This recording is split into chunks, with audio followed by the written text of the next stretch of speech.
Can you imagine a console that has so much potential that it leads to generation of people stating that the creator's death was not a tragic accident, but a conspiracy, a hit to remove him from the equation? What console do you think that would be? Well, if you answered the Bandai Wonderswan, you are correct. I'm your cool Uncle Marissa, and today we are going to be looking at this huge potential that never got released outside of Japan, and also answering the question, why now? So you might have a lot of questions. Bandai made a console? Who was the creator?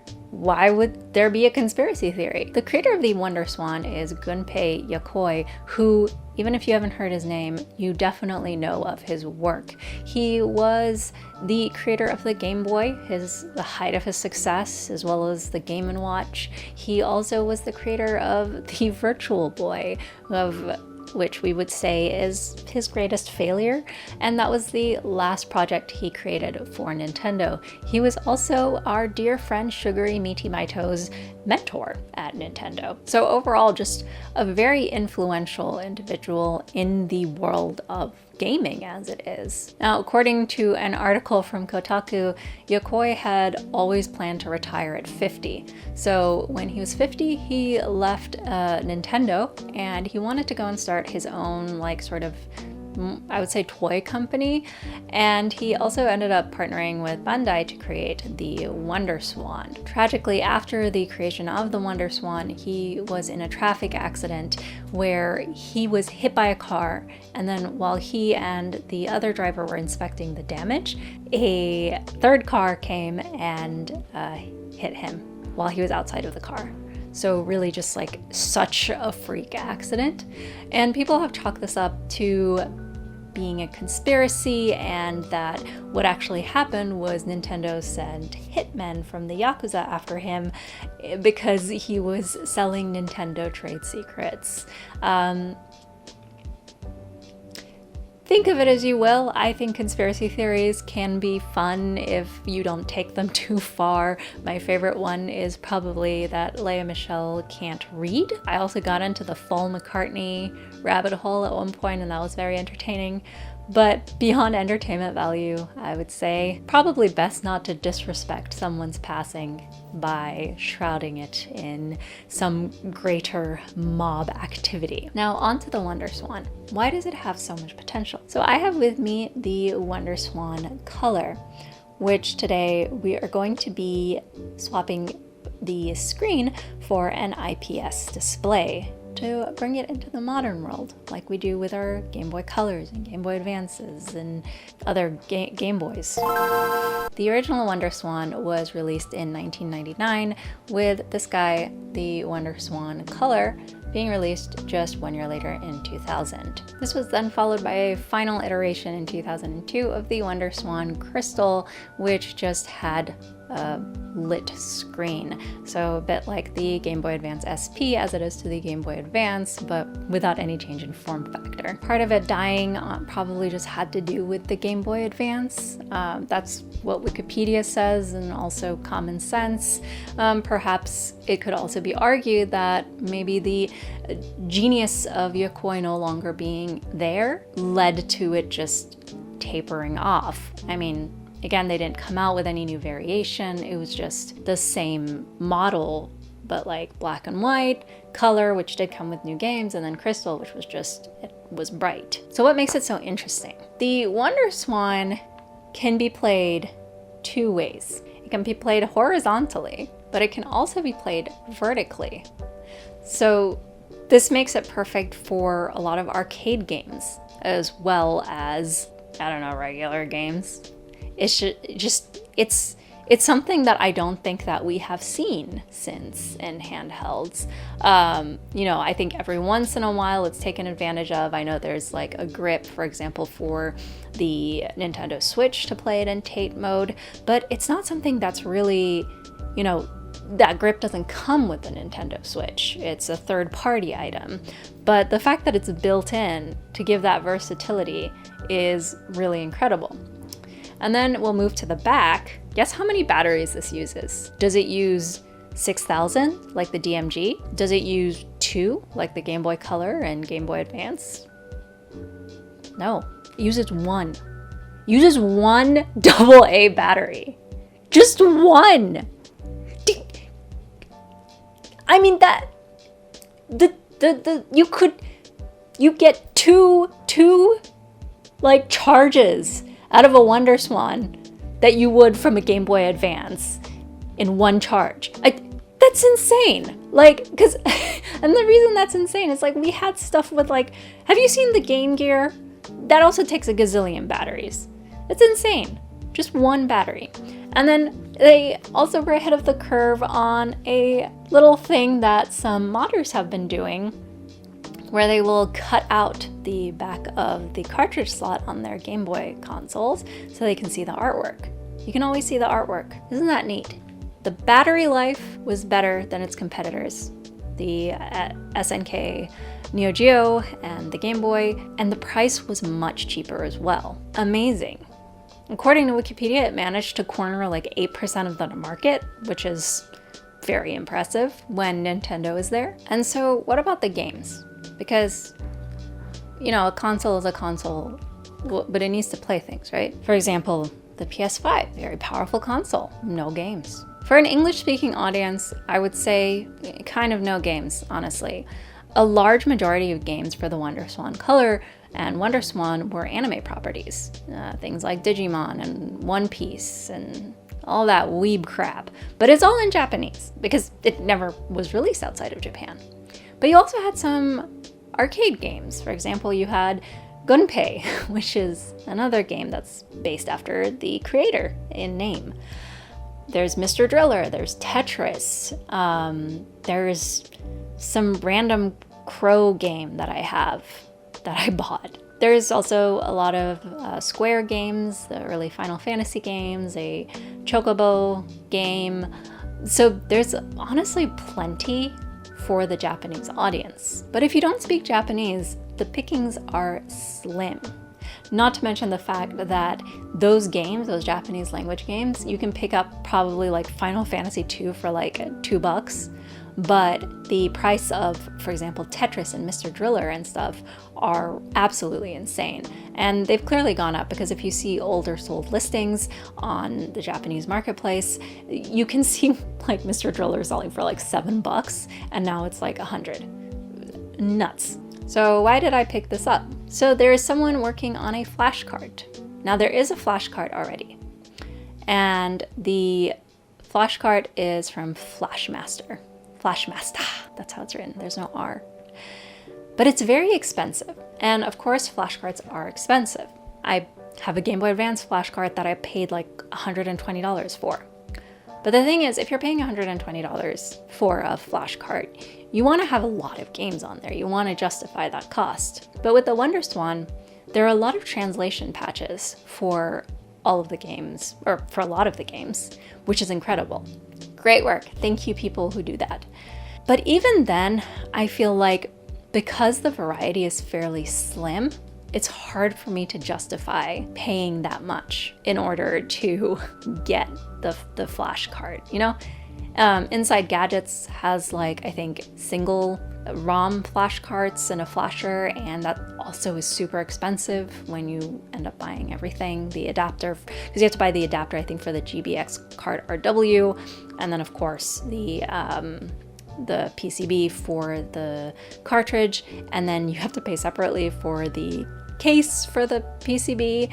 And again, this is not a negative comment on either Flashmaster or Inside Gadgets. This is just me stating the environment right now. However, some guy on Reddit, which is often either the start of a terrible sentence or a wonderful sentence, is working on an open source flashcard called the Nile Swan. I'll leave a link in the description to the GitHub.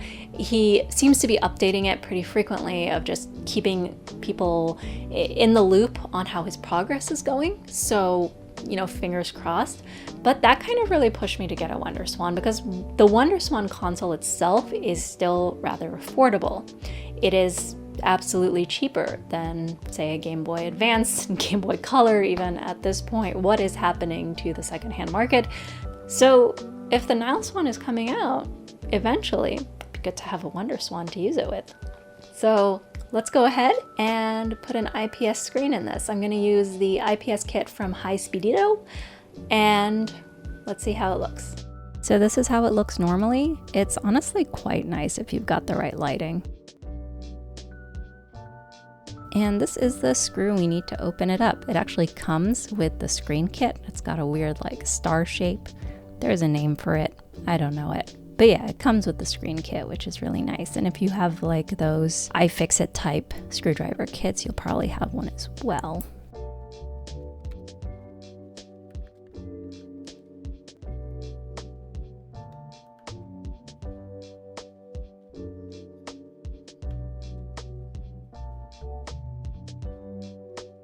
It comes apart quite easily. Don't have to worry about any like ribbons or anything.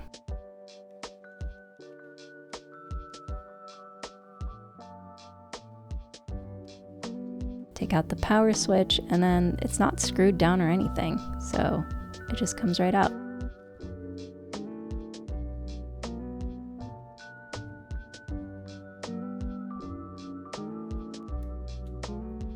Removing the membranes and buttons, this is so interesting.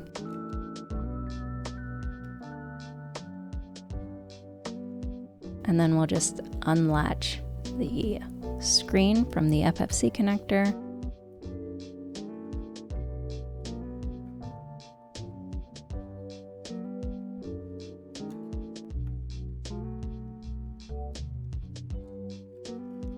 And it's cleaning time.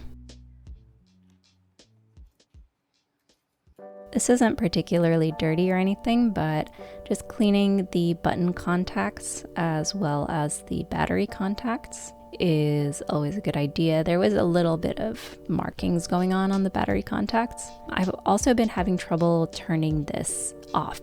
So I want to see if cleaning everything with the button contacts is going to fix that issue. By the way, do this very gently. I had someone show a Game Boy Advance where they cleaned the button contacts and completely polished them off.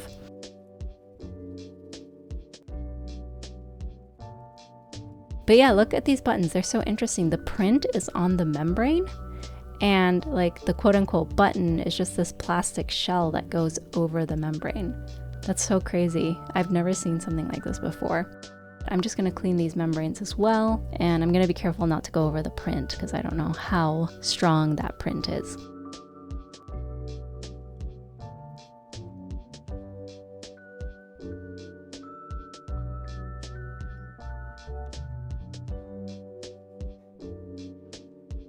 So I'm hoping this will fix the power off issue, because that is gross.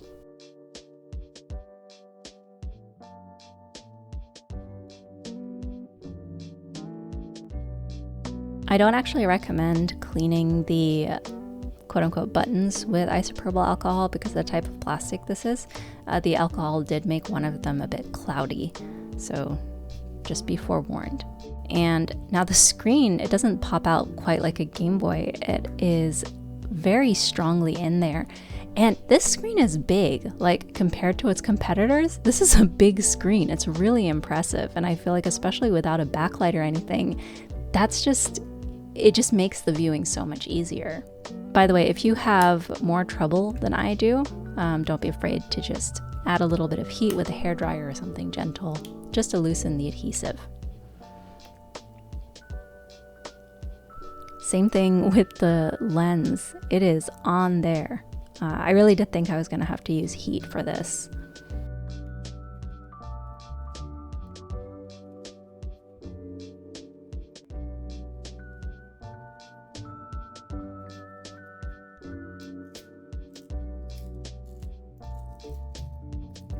And we got it, but it left some residue, so I'm just going to use my spudger to rub that up.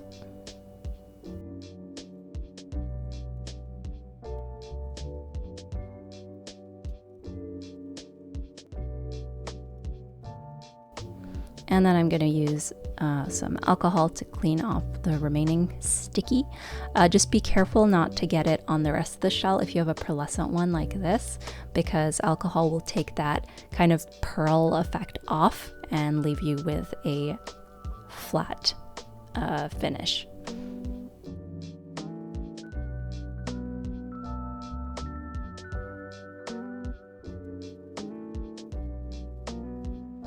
Alright, so this is the screen kit. Like any other screen kit, it's a display and a driver board. Does anyone else feel like funny playing has fallen off when it comes to screen kits? Like they used to be the screen kit, but now I feel like it's Hispeedido and like maybe Cloud Gaming Store, but funny playing just isn't doing anything special anymore. And we need to hook up the wires to the touch sensors to the battery on the bottom right for the right hand one, and the top left for the left hand one.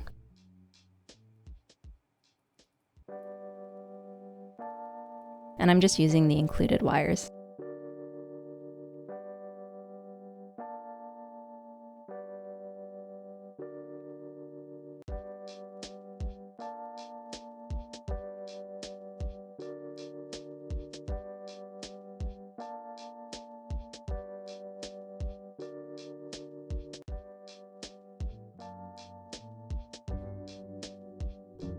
I do wonder if there's a better place than the battery contacts to put these wires on, because I know like there's a CGS Game Boy Color display that tells you to go on the power switch or the battery, no, on the battery, and Mako figured that you can put it on the power switch instead, but I'm not as smart. And then you just run the wire through that hole.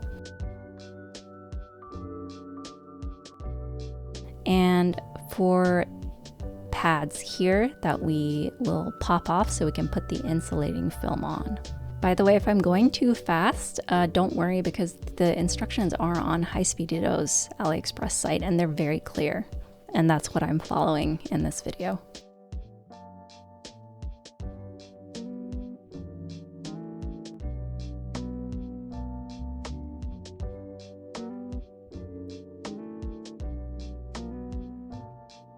All right, so now we want to just wire up the driver board.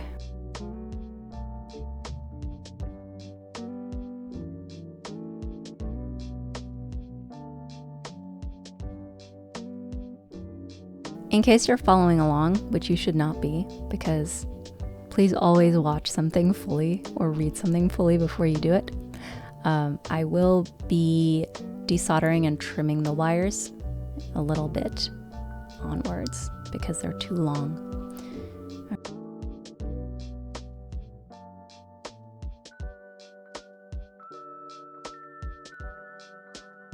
All right, and then I'm just gonna stick this frame on, this frame sticky for the display. It doesn't really account for some of the bumps, so we'll be nipping those off of the sticky, not of the shell. There is no need to trim the shell.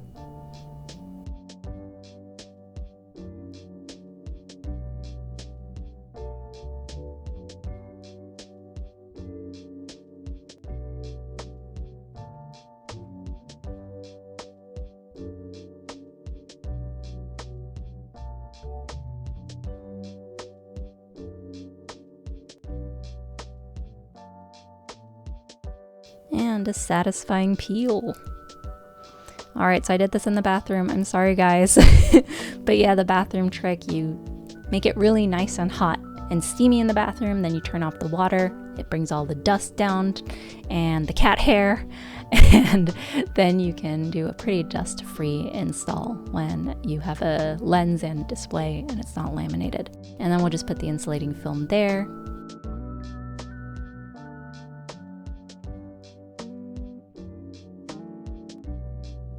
And I'm putting a layer of Kapton tape there just because the way that that ribbon cable is bending makes me a bit nervous, so I just wanted to give it some extra support. And then we have one of these ribbon cables, which I've been encountering a lot recently. I don't know, I don't like them, they make me nervous.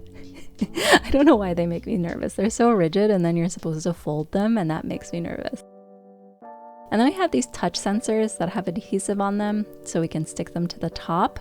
I'm struggling because these are really long for the distance that they need to go. So I'm actually going to desolder these and trim them.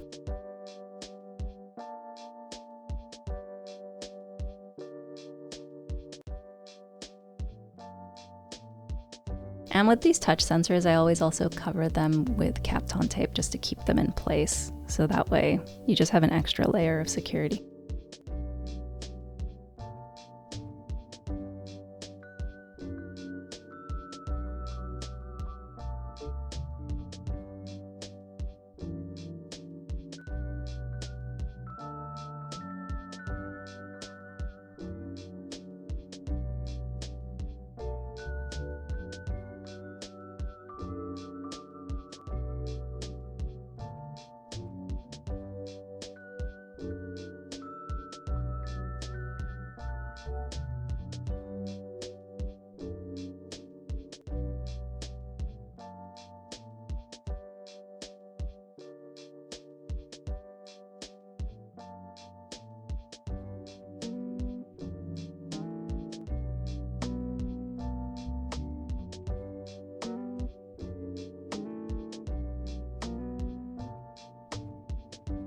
Now that they're shortened, I'm resoldering the touch sensors and time to put the motherboard in. And that's when I realized, as I said, that these wires are really way too long.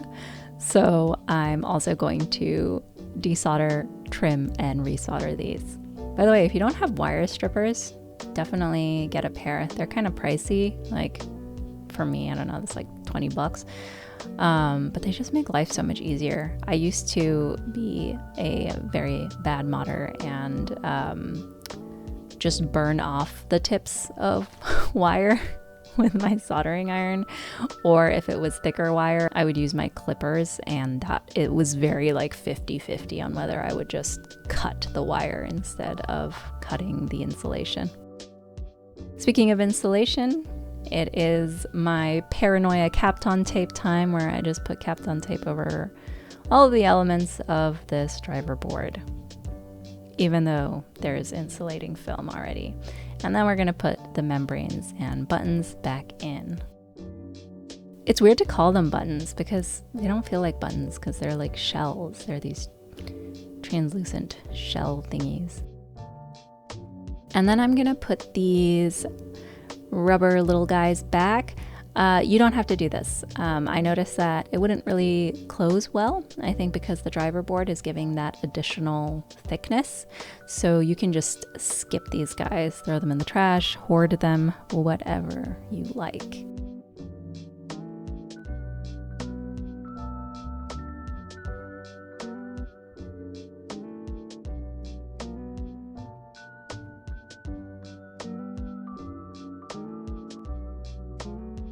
And then you have to do some pretty origami with this that the Hispeedido page shows you.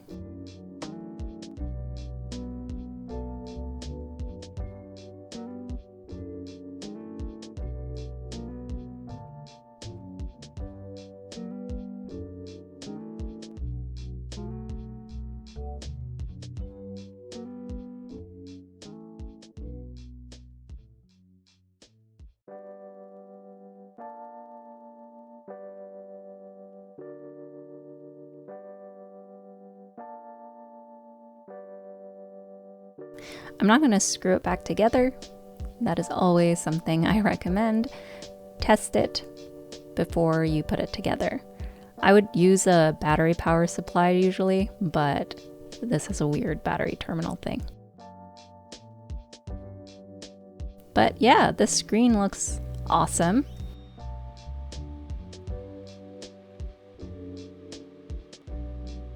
With touch sensors, I always forget like where they are.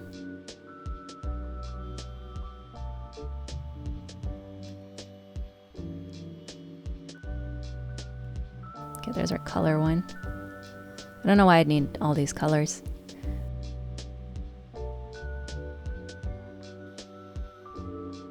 And then that's brightness.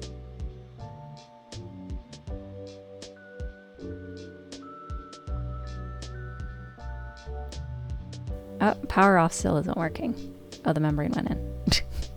Okay, so what I'm gonna do, I saw this as a recommendation to use a membrane from a different device. In this case, I have so many Game Boy Color membranes, so I'm just gonna cut out one of the black spots and put that under the power button. There are replacement membrane boards, button boards that are sold. I'll put a link in the description about that, just in case you just want a less homemade DIY solution, and it works. Awesome.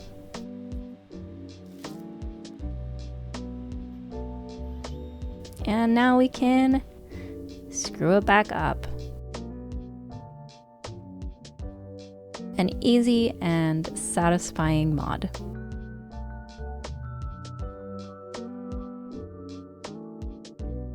We are back and we are bright. Wonderful. Beautiful. Did you ask yourself at any point, like, Marissa, I thought you said Mr. Driller was $1 gajillion. Did you really spend $1 gajillion on the same Mr. Driller game that you have? No.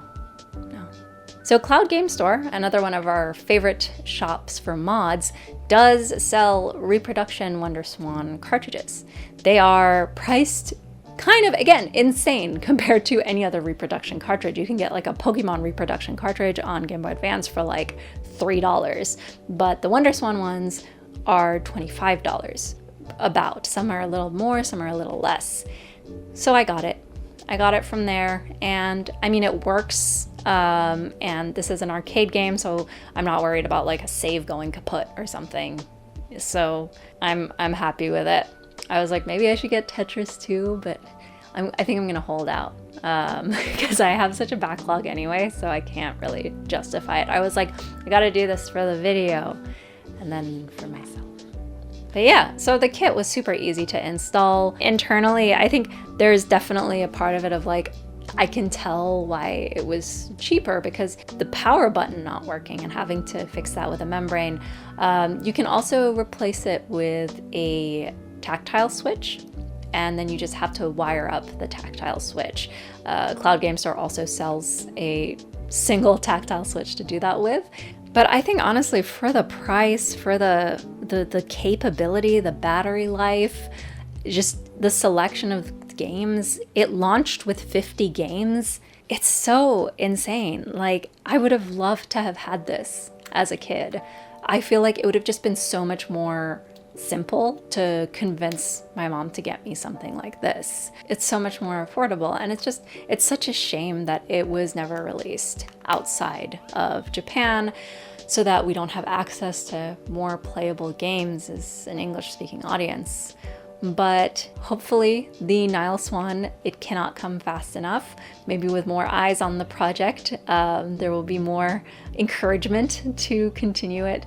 And I'm really excited, and hopefully we will have another video from my channel that will show that off in however long it takes, because I know this stuff is hard work. Thank you so much for sticking with me and watching us modernize the Wonderswan Color. I hope you maybe learned a couple of new facts. Maybe you are now tempted to pick up a Wonderswan. Tell me in the comments, do you believe the conspiracy theory? What is your favorite conspiracy theory that is perhaps harmless? Oh, there's that one Tumblr post about the conspiracy theory that like Armstrong and Buzz Aldrin were husbands. That one's also very funny. A big thank you to all of my Ko-fi supporters for August. It is now September. Oh, wow, how time doth fly. But thank you for sticking with me nonetheless through the flying times. Thank you so much for watching this video, and don't forget that you are always welcome at Cool Uncle's house. I will see you in the next one. Bye-bye.